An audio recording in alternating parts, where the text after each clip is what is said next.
নমস্কাৰ, আপোনালোকৰ বাবে এটা আজি বিশেষ খবৰ লৈ আহিছোঁ।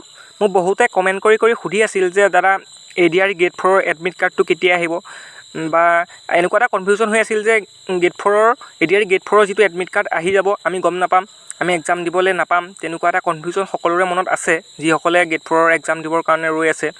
আৰু তেওঁলোকে মোক বাৰে বাৰে সেইটো কুৱেশ্যনে সুধি আছিল যে দাদা গ্ৰেড 4ৰ এডমিটটো কেতিয়া আহিব, এডমিটটো কেতিয়া আহিব। মই আপোনালোকৰ আগত এখন ন'টিচ লৈ আহিছোঁ। এইখন হৈছে অসম গভৰ্ণমেণ্টৰ ন'টিচ হয়, অসম চৰকাৰৰ ফালৰ পৰা অহা ন'টিচ হয়। ইয়াত উল্লেখ কৰা আছে যে, ইয়াত স্পষ্টকৈ উল্লেখ কৰিছে 27 অক্টোবৰ 2024ৰ পৰা গ্ৰেড 4ৰ এক্সামটো অনুষ্ঠিত হ'ব। অৰ্থাৎ তাৰ এসপ্তাহমানৰ আগত চাগে নিশ্চয় গ্ৰেড 4ৰ এডমিট কাৰ্ডটো ওলাব। আৰু আপোনালোকৰ কনফিউজনটো নিশ্চয় দূৰ হৈছে। আপোনালোকে এখন চাব পাৰে, নিজেই গৈ অফিচিয়েল ছাইটত গৈ চাব পাৰে, ন'টিচখন দেখা পাব। আৰু আপোনালোকে ভয় খাবলগীয়া কোনো কথা নাই। এনেও আপোনালোকে ভিডিঅ'খিনি পাবই। যদি এডমিট কাৰ্ডটো আহিব লগা আছে, নিশ্চয় এডমিট কাৰ্ডটো 20 তাৰিখৰ পাছতে আহিব, কাৰণ 27 তাৰিখৰ পৰা এক্সামটো অনুষ্ঠিত হ'ব। 20 তাৰিখৰ পাছতে এডমিট আহিব, 20-22 তাৰিখৰ ভিতৰত নিশ্চয় আহি যাব।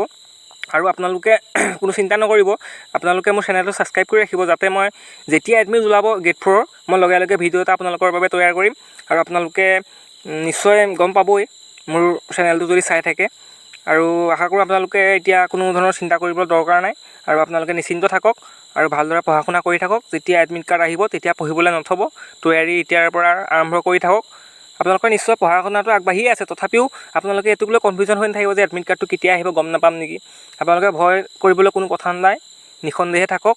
আৰু মই নিশ্চয় ভিডিঅ' আপলোড কৰিমেই, তেতিয়া আপোনালোকে গম পাব কেতিয়া আহিব কি কথা।